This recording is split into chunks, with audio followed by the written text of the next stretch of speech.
ከዛ በኋላም ለማ መገርሳ ሁለት ግድያ ሙከራ ተካሂዶበታል። አንደኛው ልክ እነ ሰዓሬ በተገደሉበት ጊዜ ለማ መገርሳ ለ5 ቀን ተደብቆ ሆቴል ነው የኖረ። በዛች ጊዜ እና ዳነች አቤቤ እና አባዱላ ፕሮቴክሽን ሲሰጣቸው በድርጅት ጽፈት ቤት ግቡ ተብሎ በመትረየስና በእንትን በዛን ጊዜ የተጠበቁበት ጊዜ ለማ መገርሳ ማንም ጥበቃ አላደረገለትም። ግን ኢንፎርሜሽን ስለነበረው ከሪፐብሊካን ጋርድ ልጆች አሉ ቡለማ ፕሊዝ የሆነ ቦታ እንትን በሉና ቺን ቤት ልቀቁ እና እንትን በሉ ተባለ።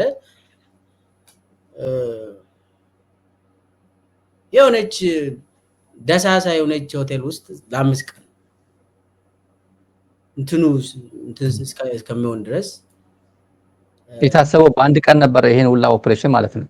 ማአት ኦፕሬሽኖች ነበሩ እና ከዛ በኋላ ነው እንግዲህ እንትኑ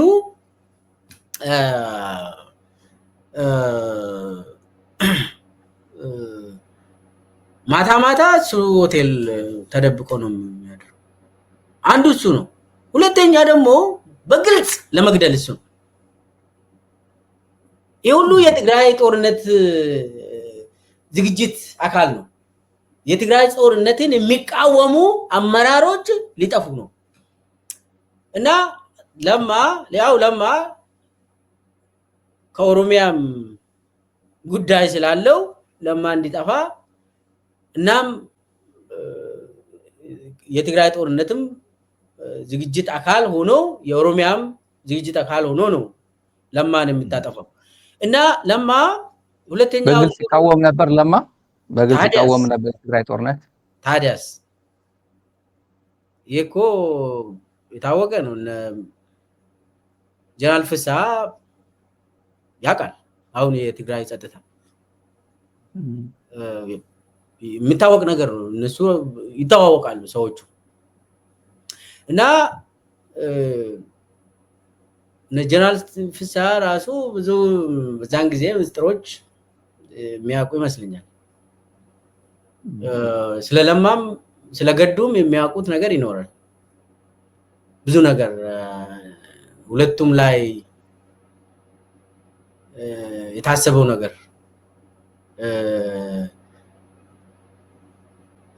እና አብይ ለማን የመጨረሻ ዙር ለማጥፋት የሞከረው ለማ የመከላከያ ሚኒስቴር ሆኖ ወደ አሜሪካ የሄደበት ጊዜ ታስታውሳለህ? በጣም እንዳውም አቀባበል ጥሩ አቀባበል ተደርጎለት እዚህ አሜሪካ በዲፌንስ ዲፓርትመንት አቀባበል ተደርጎለት የነበረበት ጊዜ እና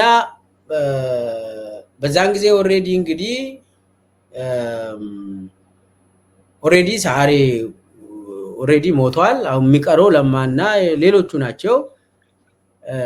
ጀነራል አደም ነበር አይ ቲንክ ግን በዛን ጊዜ ኤግዛክትሊ ትንሽ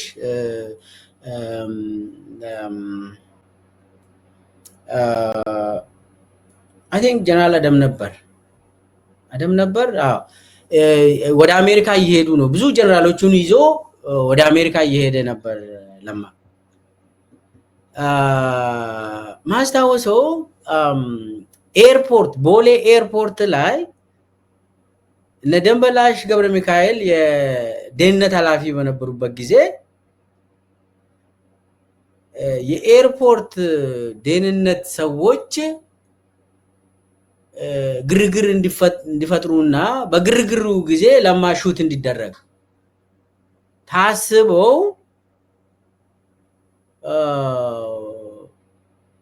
ኤርፖርት ውስጥ ግብግብ ተፈጠረ እና ጀነራሎቹ በቪአይፒ ገቡ። ለማም ያው እንግዲህ ሚኒስቴር ነው ሊገባ ሲል ማን አንተ ተባለ ለማ ነኝ ሚኒስቴር ነኝ አለ ሂድ ከዚህ በእንትኑ ጋር ሂድ ተባለ በተራ እንትኑ አይ ሚኒስቴር ነኝ ቪአይፒ እኔ ያስኳቸው ጀነራሎች አሉ አለ ሂድ ያልኩ እኮ ነው በዛ በኩል ሂድ ብለው እንትን ስል ከሱ ጋር የነበሩ ልጆች ደግሞ ቀድሞ ሰምተዋል ዝግጅቶች እንዳሉ የሱ ጥበቃዎች ሰምቶ የኦሮሚያ ፖሊስ ስናይፐር እና ብሬን ሁሉ ይዞ ወደ ኤርፖርት ተጠግቷል በዛ ጊዜ ኦሬዲ ዝግጅት እንዳለ ለማን ሹት ለማድረግ አብይ ነገሮቹን እንዳመቻቸ ኦሬዲ ቀድሞ ሹተሮቹ ናቸው ግብ ከተፈጠረ እንደዚህ ስለሚሆን አይታወቅም ለማ የተባለውን በዚህ አትሄድም ከተባለ በተባለው ቢሄድ ይሻላል የሚል መረጃ ቀድሞ ነው የሰጡት ለማ ታስባለ ለማ በቪአይፒ አትሄድም ተባለ በተራ ህዝብ ጋር ሄደ በተራ ህዝብ ጋር ተሳፍሮ በዛኛው እንትን ብሎ ከዛ ጀነራሎቹ ለማ የታለ ተባለ በዛኛው በኩል ሄደ እንዴት እዚው ጋር ለደንበላሽ ደውሎ አንተ እንገዳደላለን እንደዚህ አይደረግም ስዶች ምናምን ተባብሎ እንዴት ነው አንድ ሚኒስቴር እንደዚህ ይባላል ምናምን ብሎ የመከላከያ ጀነራሉ ተናደው አሉ እዛው ነው ናቸው አሁን